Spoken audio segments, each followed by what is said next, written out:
আপোনালোক সকলোকে কামাখ্যা মন্দিৰলৈ স্বাগতম জনাইছোঁ।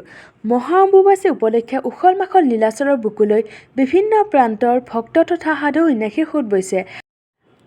আৰু আজি ময়ো আহিলোঁ অম্বুবাচী মেলা চাবলৈ বুলি। আৰু আজি হৈছে অম্বুবাচী মেলাৰ শেষৰটো দিন।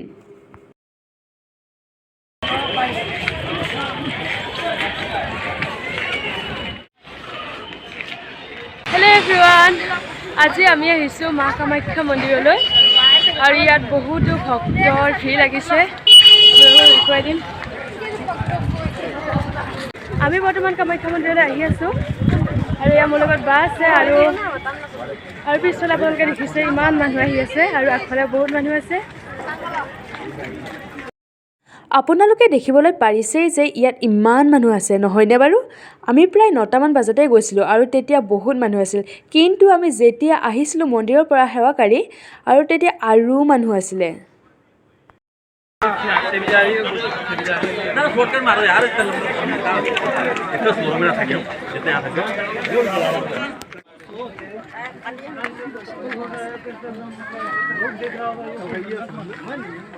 আমি ল'ম এতিয়া বাই লৈ আছে তাৰ কাৰণে মোৰ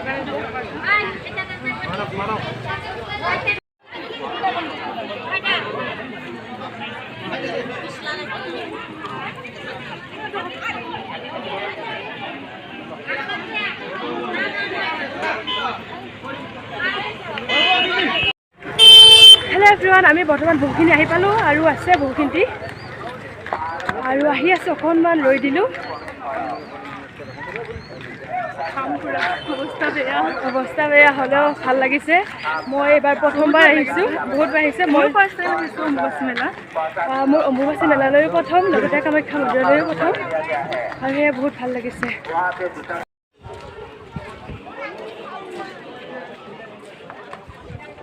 আৰু এইখিনি ঠাইৰ পৰা গোটেই গুৱাহাটীৰ দৃশ্যটো ইমান ধুনীয়াকৈ দেখা পায়।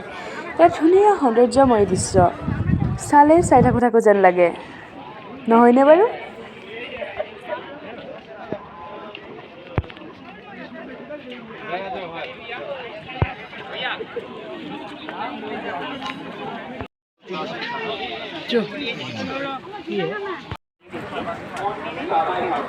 আৰু যেতিয়া মানুহবোৰ আহি থাকে ভাগৰ লাগি যায়, তেতিয়া ইয়াতে চেণ্ডেল থ'বৰ বাবে সুবিধা দিয়া হৈছে আৰু মানুহবোৰে তাতে বহে আৰু য'তেই চেণ্ডেল পায় তাতে মানুহবিলাকে ৰখি যায়।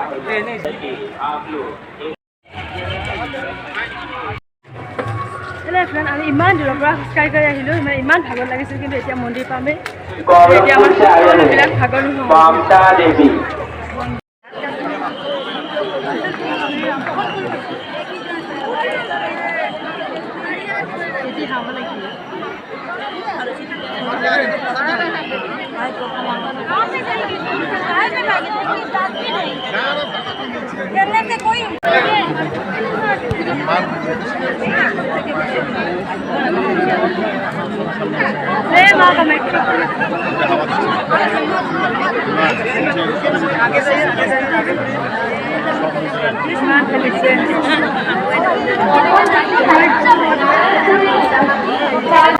আৰু এইখিনি জেগাত ইমান ভিৰ হৈছে যে খোজকাঢ়িব লগাই হোৱা নাই। পিছৰ পৰা ঠেলি দিলে এনেই আগলৈ যোৱা যায়। হ'লেও বহুত ভাল লাগিছিল।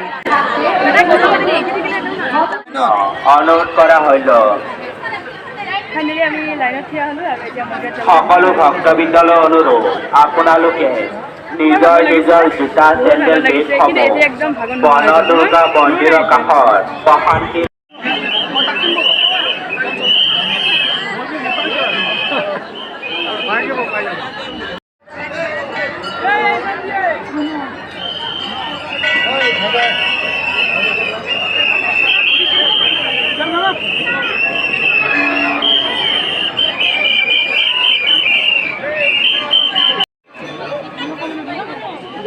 আৰু এনেদৰে সকলো মানুহে পবিত্ৰ মনেৰে মাৰ পৰা আশীৰ্বাদ লৈ আছে।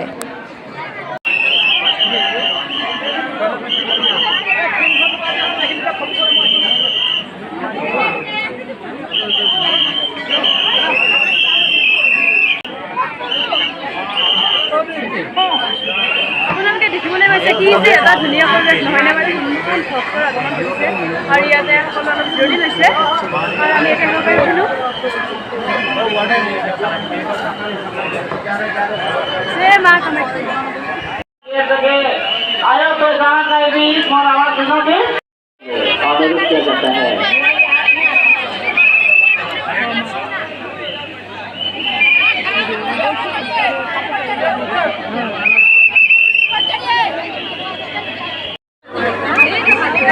বহি আছে এতিয়া আমি মন্দিৰত খাব পাৰিলোঁ আমি এতিয়া বাহিৰত খাব পাৰিলোঁ আৰু বহুত ধুনীয়া লাগিছে মই যিহেতু প্ৰথমবাৰ আহিছিলোঁ ধুনীয়া এক্সপিৰিয়েঞ্চ ইমান মানুহ মানে কোটি কোটি মানুহ আপোনালোকে দেখিবলৈ পাৰিছেই যে এতিয়া বেছি মানুহ হৈছে পুৱাৰ সময়ত অকণমান কম মানুহ হয় কিন্তু যিমানে দুপৰীয়া হৈ গৈ থাকে সিমানে মানুহৰ ভিৰ বেছি হৈ যাই আছে কিয়নো ইয়াত বহুত দূৰ দূৰণিৰ পৰা মানুহে আহে মাৰ আশীৰ্বাদ ল'বলৈ বুলি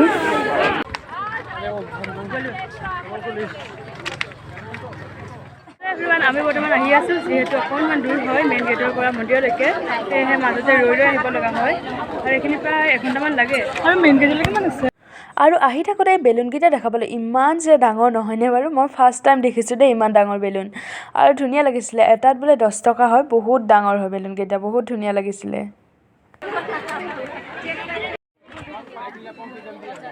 আমি বৰ্তমান আহি আছোঁ আৰু লগতে বা বহি ল'লে ইয়াতে যিহেতু অলপ মানে দূৰ হয় মেইন গেটৰ পৰা সেয়েহে ঘূৰি আহিবলগীয়া ৰখি য'তে চাব যায়